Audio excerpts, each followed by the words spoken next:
Thanks for joining our webinar today, where we will be focused on providing you with an introduction to Microsoft's Power Platform and related components. My name is Annie Levand, and I'm with the Microsoft Gold partner called PROJILITY. We've been implementing enterprise-level PPM and process automation solutions for over 17 years for large enterprises. Everything from engineering, construction, IT, and new product development. PMOs and CIOs typically come to us when they can't easily explain what's going on across all their projects. They don't know what resources are working on what work, and they have a hard time getting consistent reports and metrics to make project-based decisions. We have successfully worked with large enterprises across multiple industries, as well as the United States federal, state, and local government agencies. We offer services and solution in 3 core areas: deployment and consulting services, PROJILITY's core business. We provide professional services for successfully planning and implementing Microsoft Project Portfolio Management, including Microsoft Project Online, integrating a PPM with a line of business applications, and delivering strategic portfolio management solutions to support top-level management planning.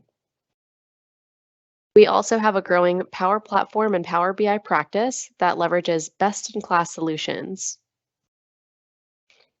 PROJILITY offers a set of pre-built software solutions and accelerators based upon 17 years of experience, including a set of Hammerhead products that provide improved access to your cloud PPM data, accelerate access to visual reports and dashboards using Power BI, connect data between your PPM system and Azure DevOps, Microsoft Teams, Microsoft Planner, and Active Directory to improve visibility, insight, and control over your work, people, and projects.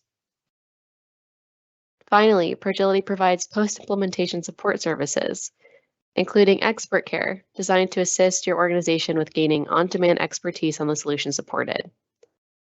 We also offer training for your end users and administrators, with our e-learning offering that can improve consistency and adoption for your users of project and process automation technologies. We have a set of upcoming webinars covering topics ranging from managing critical programs or portfolios with Microsoft Project, and a session on best practices for PPM in the healthcare industry coming up. All webinars will start at 1 p.m. Eastern. You can register for one or multiple events through the Eventbrite link provided, or by searching Eventbrite PROJILITY in your browser.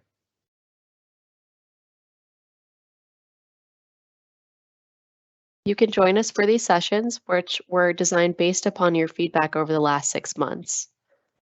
All videos from this and previous series are available on our best practice playlist on YouTube listed on this page. Topics range from managing your digital transformation program using PPM technologies to integrating PPM with a line of business applications. Feel free to subscribe and access this library at any time and share it with your colleagues. With that, I'm going to hand the presentation over to Rob Hirschman, partner at PROJILITY, who will be going through our content for today. Rob, the floor is yours. Thanks, Annie, and thanks everyone for joining. Based on feedback from a lot of folks wanted to learn a lot more about the Microsoft Power Platform. So what we're going to be doing is going through an overview, provide you an introduction to the Power Platform, explain not only what it is, but what the business value it can provide, and provide you with some sample use cases to get you thinking about how it might be relevant to your enterprise. We'll dig into a deeper understanding of what the Power Apps and Dataverse components are, explain the different types of Power Apps that are available from Microsoft today, talk through deployment roadmaps, as well as how you can get started with deploying some of these technologies in your environment, and finally, answer any questions you might have. If you'd like to put those in the Q&A manager as we go through the presentation, Annie will go through those towards the end of the presentation. So let's get right into the content. The Power Platform is made up of several different components. The Power Platform really enables you to automate, to digitize, to connect different silos of information between business applications within and outside of Office 365. So whether you're using Office 365 applications, maybe SharePoint, maybe Dynamics, you've got tools in Azure, maybe you have third-party applications outside of that for things like CRM and ERP, you can connect all this information and build end-to-end business solutions. And starting at the left, Power BI is the first component, which most people are already familiar with because it's been in the market since 2016. Power BI is an analytics platform that can help you make much more informed, confident business decisions by putting the ability to make the data-driven insights into the hands of end users. It's a business analytics service, part of Office 365, and it gives you interactive visualizations, the ability to do business intelligence, has a simple user interface. You can create reports and dashboards in a desktop client, and it actually provides a set of connectors into different software, services, and applications to turn data into useful information to make decisions. So that's really the first component of the Power Platform. The second one, really one of the components we're focused on today, is Power Apps. Power Apps allow you to turn any ideas you have in your organization into solutions by enabling people to go in and build different applications to address these different requirements you have. Think of it as an application development platform in Office 365. It comes with a suite of apps, services, connectors, and a data platform that provides you with the ability to do rapid application development, providing it as, think of it as a platform as a service, or PaaS. You can then build mobile apps off of this that have a responsive design to run on your Android, your iOS, and your Windows devices, kind of in a modern UI. And so people in different form factors and different devices can access and update information, also through commonly used browsers. It is the platform that actually provides access to different applications in Office 365, which means you can build apps, store your data in a single integrated environment. The third component, the one in blue, is called Power Automate. It used to be called Microsoft Flow. And what Power Automate can do, it can improve business productivity to get a lot more work done by your folks by automating a lot of processes you may already have. It's a service in Office 365 that enables you to create automated workflows between and among different systems, mobile apps, and different services you may have out there that you're using inside and out of Office 365. It lets you do things like synchronize files and data, drive notifications, approve requests, collect data, and do a lot more. It now has the ability to do what we call robotic process automation as well. That allows you to automate repetitive tasks in your organization or individuals may have. And what it is, it's really the design logic or the workflow engine behind any Power Apps you may be developing without having to write any software code. Finally, there's Microsoft's Power Virtual Agents at the far right. Power Virtual Agents allow you to build chatbots that engage in conversations with different internal and external customers and employees as part of the Power Virtual Agents service. So again, you can enable this without any coding, and that's really the direction Microsoft is going here, no to low code solutions when you're developing applications in your enterprise, all safe and secure in Office 365. It's easy to create bots, embed them in your website, embed them in applications and portals. It doesn't require additional infrastructure to maintain, which is really nice. There's no additional services there. And finally, you can create conversational experiences with customers internally and externally. And again, it's a graphic no-code interface. These components all sit on a cloud-based database called the Microsoft Dataverse, which you see down at the bottom in green. This is the database behind all of the things you see up at the top. You can enable access to data in these applications through different connectors, and Microsoft and partners deliver these connectors. So if Microsoft doesn't have it, pretty good chance a partner might. And then you leverage what's called the AI builder on the right to actually do artificial intelligence over all of your data systems and workflows to make decisions. Together, the power of these components come together to really enable businesses to act more efficiently, more proactively, and become much more iterative and agile in your business. So as processes change, you can change them as well without having to rewrite entire platforms. That's really the thing. That's really the amazing power of no-code and low-code platforms like this. It allows us to connect our systems and our data, our processes, all in one place. And Power Apps is a platform as a service offering coming all within Office 365. You can build and run your applications. You don't have to bother with building custom code anymore. Get things off of legacy applications. That gives you an introduction to what the Power Platform is and the different components that are a part of it. So, why is this important? Well, it can provide your organization, your business, with different value based on what you're looking to achieve. You can start to deploy data-driven apps to rapidly create custom, containerized, low-code applications to meet different business needs or requirements. It can provide data integration seamlessly between systems and data to bring data from different sources in different ecosystems all together into one platform. And again, you don't need to do customization to do this. You're leveraging core components of the platform. It supports cloud integration. So as you have multiple cloud providers for different applications, you can leverage the Azure cloud to integrate this together. You've got an enterprise database on the back end of that, and it's scalable, it's secure, and it's safe all in one place instead of having to really design your own platform there. Importantly, it can really increase productivity and performance, the box at the top right.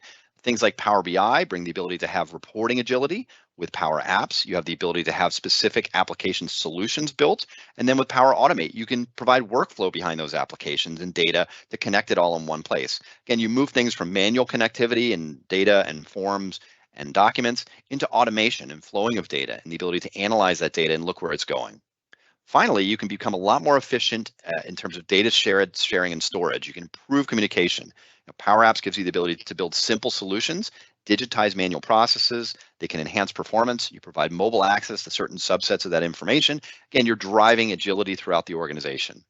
Additionally, with built-in connectivity to over 300 cloud services, you can connect into a cloud service, files, databases, web APIs, all in one place through different connectors that are out there, and then build your own connectors if you need them, if you need to go into any bespoke systems you have. What this can do is it can result in significantly reduced application development cost, time, and resources as you move off legacy platforms, and you're more prepared for cross-platform integration and success going forward, whether you're using iOS devices, Android devices, PCs, the same data on the back end at the end of the day. So there's potentially a lot of value here, and importantly, all of this is done within your Office 365 environment. So it has the same safety, security, compliance regulations that every other application in Office 365 has. So it's really a great opportunity to do a lot of streamlining of your processes and automation, consolidation of your platforms. So how could Power Platform apply to your environment? We thought we'd walk you through a couple of client examples to show what's possible.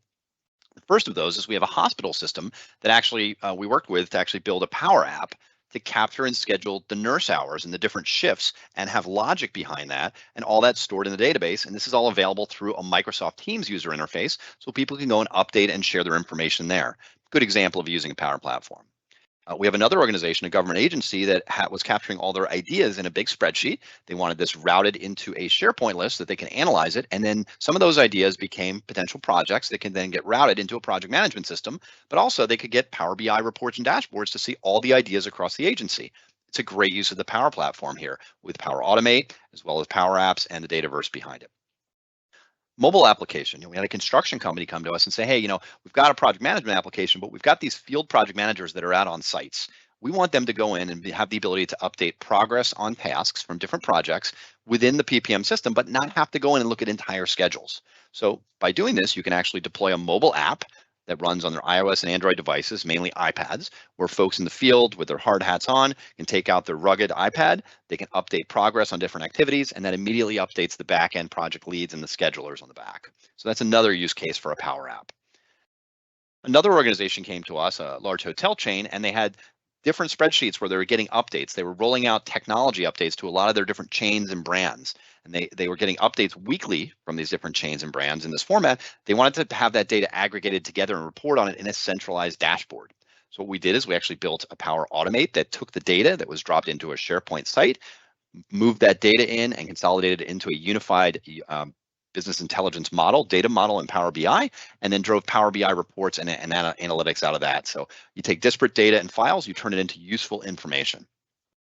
And finally, we had another organization come and say, hey, we've got 4 or 5 different systems. We want to report across all of them. How do we do that? Some are internal and external. So we actually leverage Power BI and a Power BI gateway into some of those internal systems, pull the data together, an integrated data model, log that into a single database. And now everything is in one place for a dashboard for executives to see data across multiple systems. So these are some examples of organizations that are using the Power Platform in different ways. Again, it's unique to every organization and the requirements you have. And let's start with really a drill down now into some of these applications to give you a little more detail. So Power Apps is the application development platform. With Power Apps, we can actually go and build these powerful apps with no or low code development experience. There's different kind of Power Apps we'll walk you through next. It helps you take things from simple tasks to very complex enterprise applications and deploy them in Office 365 and potentially even use Teams as a user interface. It allows you to publish these reports, these applications to iOS, Android, as well as a browser. So it's multi-platform supported, and it supports strong enterprise governance security. There is a layer below that between the database and the application where we can do detailed security down to a field level if we need to. Finally, it allows us to apply our standard application lifecycle management process and methodology to support multiple environments. So I can build it, I can move it into prod, move that over to dev, move data around. It's portable in that way, almost like any other application you develop. So Power Apps, think of that as really the front end or the user experience, the application that end users are going to need, that they're going to be leveraging, and that you're going to be building on. The Dataverse is the other core foundational part of Power Platform. It is really the foundation for the data that's going to be stored behind a Power App or any other system. So it becomes the foundation for your capabilities. It is all built on Azure. So it's globally available, it's secure, it's compliant. And as we build this out, it uses something called a common data model to enable sharing of data language for different business applications. So there's commonality between the business applications you leverage for data that's stored in the Dataverse. It does have role-based security to group together different privileges. So it has database level security because it is a database in Office 365. And you'll see the final one with the asterisk. So there is a version of Dataverse called Dataverse for Teams. This is an option. It has a reduced feature set, but it is also included with the cost of your Office 365 M3 or E5 or G5 license, depending on which tenant you're in, government or commercial. So there is a lighter touch option for Dataverse that actually comes with your subscription that would not cost you additional money, and it does have some limitations. So the Dataverse is the second core component of really understanding the Power Platform because it's potentially the place where you're going to store your data. You don't need to set up another database for this. So when we start looking at it, there's differences between the Dataverse, the core Dataverse service, and what we call Dataverse for Teams. If you look at the left chart, and this is changing on a regular basis because Microsoft is updating the application and some of the different rules, you've got different features. Then you've got Dataverse for Teams, is it available? And then full Dataverse, is it available? So you can see certain things like basic data types, relational storage, filter, find, and sort are available on both. But there are limitations around Dataverse for Teams, again, being a quote unquote free or limited version of the database. Things like advanced data types, a common data model, things like non-relational data storage or having a data lake behind some of this, as well as advanced and Dataverse search are not available unless you go to the full Dataverse. So Dataverse for Teams may be a good fit for some of your light or medium touch applications where you don't have very large data sets and a lot of more advanced capability requirements, and it's available directly through a Teams user interface. You're designing the interface to be delivered through Teams versus it being the database behind a pure Power App. Think of that being the difference. From an environment lifecycle on the top right, you can see, sizing wise, you get one environment per team, so it's a one-to-one there. In the enterprise version, it's unlimited. So you could have prod, dev, test, lots of different environments. Maximum size of the data you can store, it's limited. And again, this is changing. It looks at 2 gigabytes or 1 million rows in Dataverse for Teams, 4 terabytes in the enterprise Dataverse. So a lot more storage capability. And the ability to upgrade to full Dataverse, you absolutely have the ability to do that if you start to outgrow Dataverse for Teams. Finally, from down at the bottom, integration and security, there are some differences here. So while you can leverage Power Automate for both Dataverse for Teams and Dataverse, things like enterprise integration or activity auditing, field security, and record sharing are not available in Dataverse for Teams as of today. That's always changing, as I mentioned. They are available in the full enterprise version of Dataverse. So this is really the data storage mechanism on the back end, and there are really 2 versions of it as of today. When we look at it, there are really 3 kinds of Power Apps you can build. Think of this as the application a user is going to be interfacing with to add, update, or change any data in your application. The first one on the far left is what's called a model-driven application. Model-driven applications are unique because they are available only with the Dataverse database, so they cannot be built on any other databases. The user interface is driven by you and is largely designated by things that are in the Dataverse. So there's a predefined user interface there that you would build on. Think of it as a structure that's already in place. And it provides, because of that structure, it provides a consistent user experience across all of these model-driven apps. So they all look and feel about the same, so you've got consistency there. A Canvas app is more like a blank canvas where you can build whatever you want. It allows you to combine information from the Dataverse and other data sources that you have. So it extends out to connect into other systems and data. The interface is focused mainly on the user experience. So it allows you to build, again, it's a blank canvas for building whatever you want users to interface with. And it gives you full control over the application design. So you can create a very highly tailored interface, a highly tailored experience for your end users. So whereas model-driven apps are more structured, relying on the Dataverse, Canvas apps can be whatever you want. It's more like building a custom application versus using an application structure on the model-driven apps. Finally, the third type of Power App is something called a portal.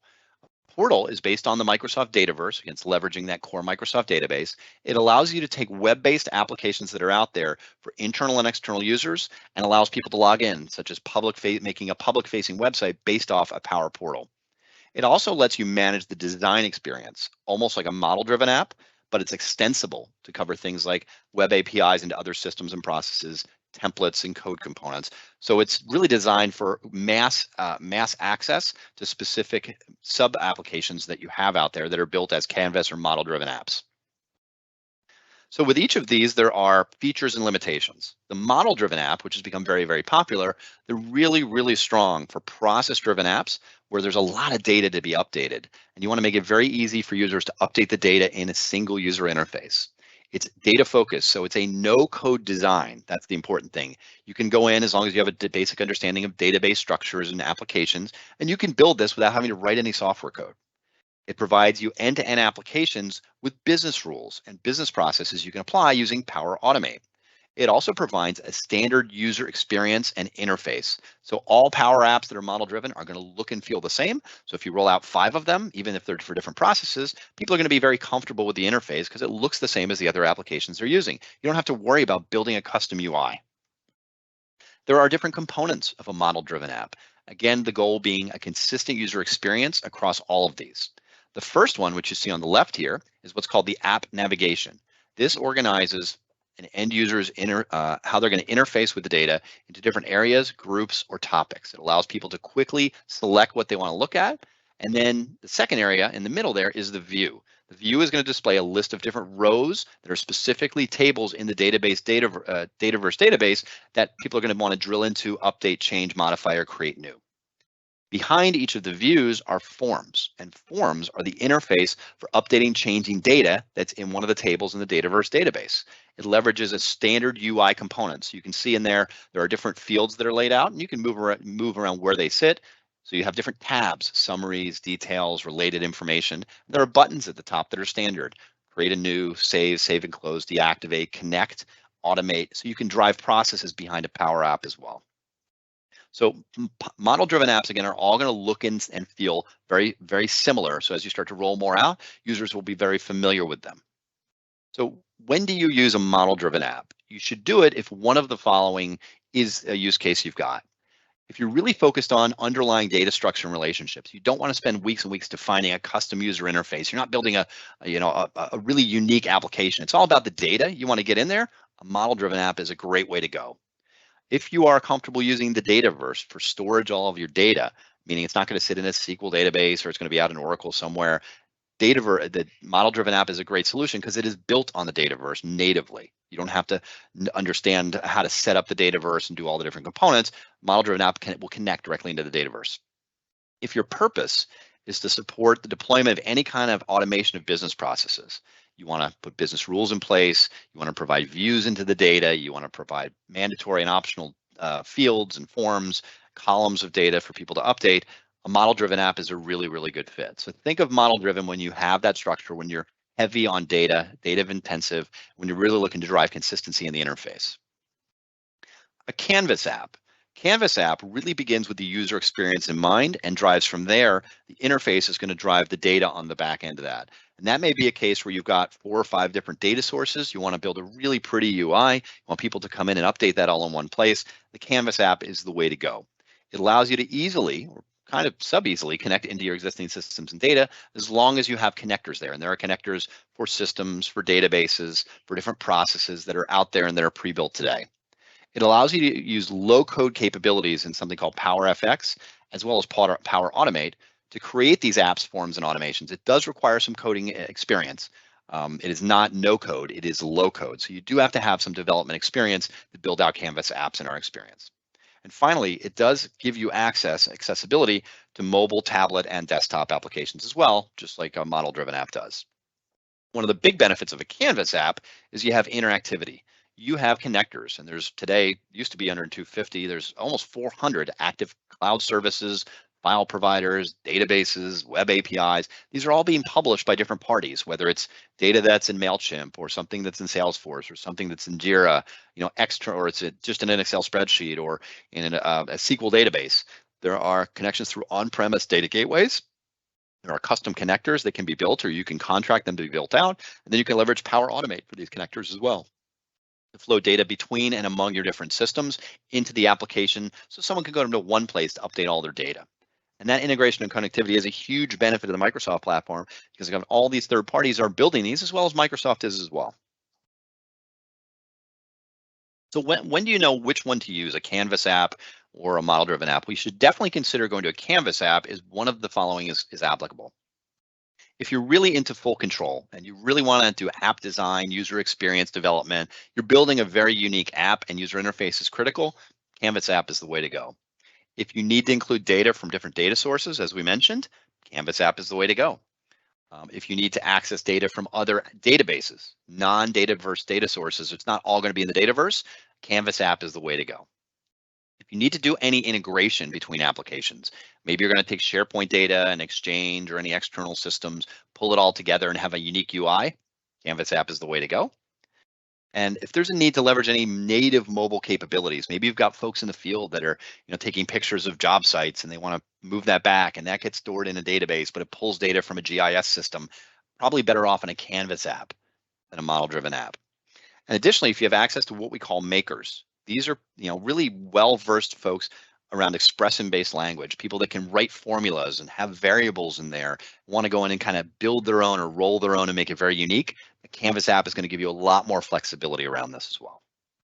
So we wanted to really explain the different types of Power Apps that are out there, what the Dataverse means, so you can start making decisions as to what direction you go. And it may be both are available, you drive both in your environment, depending on the use case you have. So from a deployment best practice, now that we've covered the foundational components of the Power Platform, what we next want to do is walk you through some good practices for planning your deployment, even start to think about where this might be applicable in your environment. So as we start to look at it, let's look at first what a typical planning and deployment lifecycle looks like. We talk at analysis and deployment approach. It really starts on the left with planning. We want to establish the why. Why do we need this application? Who are the players and who's going to be involved? How are we going to build it? When do we need access to it? And are we ready to support this from a platform perspective, or do we have no resources internally that can support it? Really go through that planning phase before you start building anything and piloting anything, because if you don't have the resources around it to support it, it's going to be very difficult going forward. You then get into the implementation where you're actually building things. That's where we're going to get into things like planning and deployment and validation and actually testing the application. You then move into more of a transition and adoption phase where we're training users, we're supporting data migration or migration from a legacy application, user support and applications, and finally the ongoing maintenance, kind of the application lifecycle management of the overall governance. For a lot of folks, this is a new platform, so you're going to really have to think through this. Do you have the resources, or can you train people to support this platform? So we start thinking about, in the planning phase, what do we do first? The why and the what. Why are we doing this? Is this because my boss wants it done? Do we look for more visibility across our information? Are we looking for a better understanding of certain data in our organization? At the end of a project, what does success look like? It's easy to get off the rails in the midst of a requirement and gathering it. People want it all.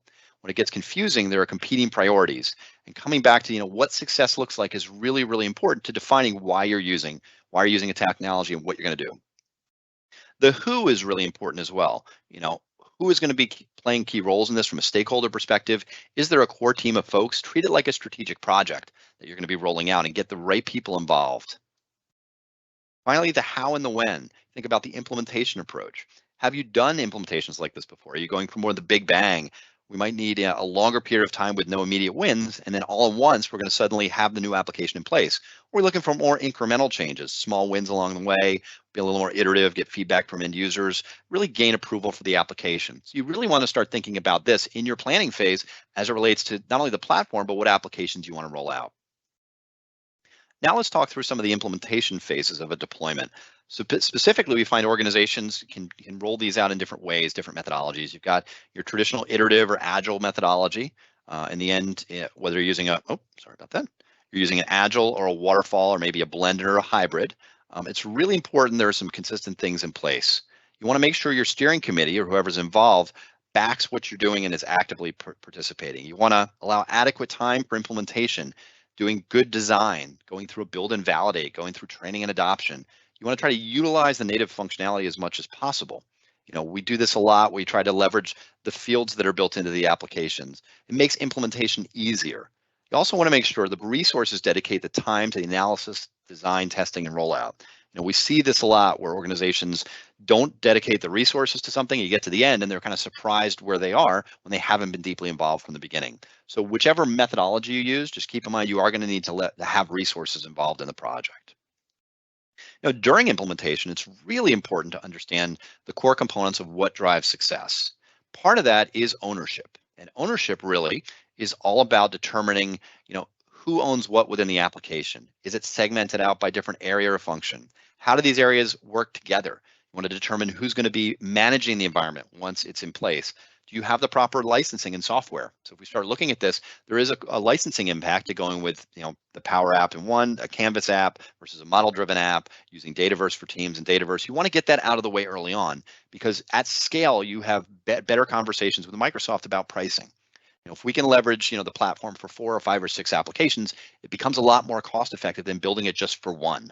Because we're looking at it per user per month or an enterprise level, if an application is going to cost you $5 a user a month for one application, that can be a lot of money. But if you're using it for 10 applications, it's not very much money if you look at it related to the cost of actually other applications you might have. We also want to start looking at the data. And the data really talks about what data is being moved. What are the decision points for when different information will be considered in the environment? Is it just that all new information is going in the environment? Do we want to take legacy data from another system and move that into the environment? When is that going to happen and how is that going to happen becomes really, really important. You want to think through the data element of this well. You also want to know how you're going to document this information. What will any templates look like? What are your fields? Do you get input from your end users? How comfortable are they with the new data in the system? Lots to consider here. And finally, the people. This is probably one of the most important parts of these projects. Who are the groups and roles that are involved that are going to be finalizing the design, that are going to be reviewing and testing the application. They're going to be providing input once they start the application goes live. What training are you going to be providing them with? What's the format of the training? And what are the responsibilities of the different roles? So when we talk about implementation, we want to think about these three levels, the ownership, the data, as well as the people, and that can drive success on these deployments. And finally, really the fourth phase is once you've built out your application, it's been deployed, there are responsibilities and processes that need to be in place that go beyond that. We want to start thinking about, who is doing governance and what does governance look like in the tool? Who is responsible for input and changes to the tool? How is that going to be documented? What does the change management process look like? Are you going to have a central change log? Who's in charge of tracking changes? Is this going to be tracked in a tool like a DevOps or a DevOps-like tool, or is it going to be used in a spreadsheet or in an application somewhere? How do we test for new changes? How do we develop new reports? And what are the implications of new reports? Also, we want to look at how will these changes affect our current users? What training needs to be done on those changes versus the core system? What about improving different processes around that and getting end user feedback and who's tracking this? A lot of considerations around getting that user feedback and how you're going to be managing that. Onboarding becomes a big concern as well, or a consideration. Who's responsible for bringing on new users? How do we train those folks? What access do we give them to the system? How do we control security in the tool? And what you want to do is you want to really build a plan for rollout that considers all 4 of these different phases we discussed, organize a core team of stakeholders that are involved, and realize that tools are just part of a larger process of change. You're going to have experienced resources both on your partner, whoever's helping you develop, and internally, the people that are going to be responsible for actually making decisions on the changes in the application. So hopefully we gave you a little bit of a framework for some of the things to think about if you're looking to go down this road and start to deploy Power Platform in your environment for specific applications. So, how do you get started? How do you think about this?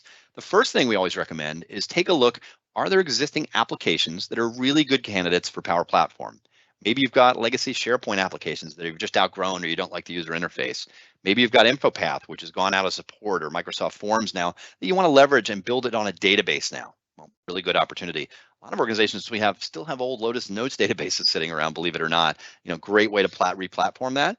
Maybe it's an Excel application or just a bunch of Excel spreadsheets today. You can turn it into an application. This is really a good opportunity to do that. So think about what can I take that I have and make it better and more modern. Start asking the question, are there manual business processes folks are talking about you'd like to streamline and automate? Maybe it's something about expense management or workflow around ideas coming into the organization, or the nurse staffing or something around those kind of things, or automating data into reports. You have lots of these opportunities to streamline and automate. Do you have the right standards and governance, or are you willing to do the work to put that in place before you roll the tools out? A lot of organizations want us to build something. They say, well, we don't really have the governance behind it. We'll figure that out later. Well, the problem is you need the governance in place, at least at a basic level, as you're rolling the tool out. So those things have to really go hand in hand because it is a new platform for a lot of organizations.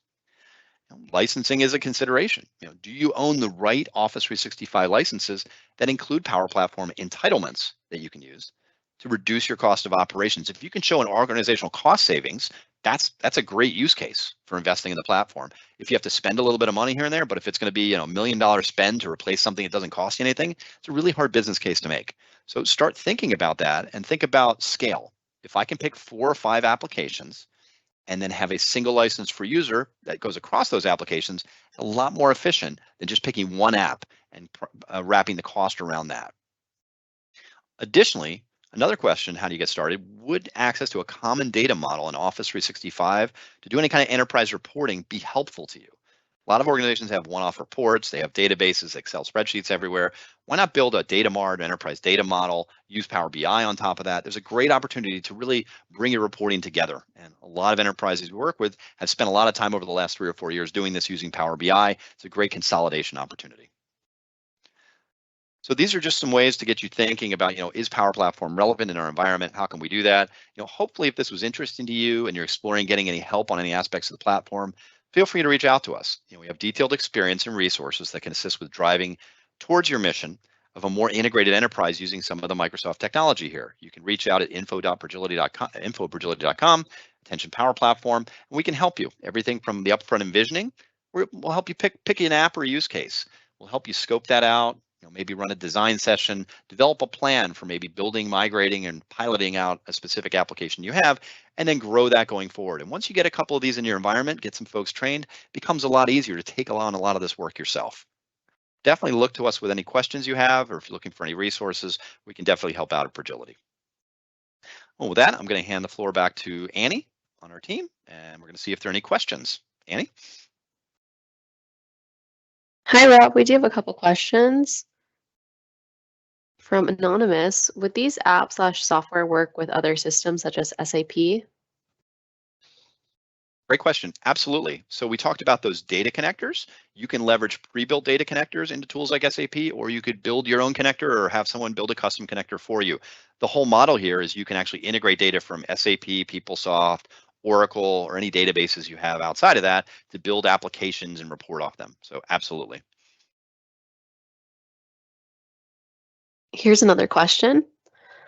How does Power Platform work with Office 2021? Good question. So Power Platform is the development platform in Office 365. So if you go into your web Office 365 portal, you have the ability to access any Power Apps through that portal. Just like Office apps like PowerPoint and Excel and Word are there, you've got Power Platform, and you can have apps that are built unique to your organization that live in that same environment.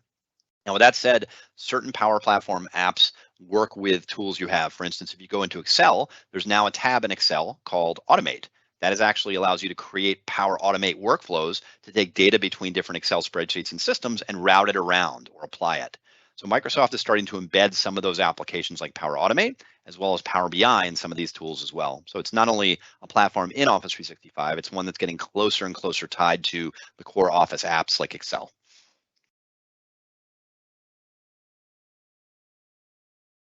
Thanks, Rob. It looks like that's all of our questions for now.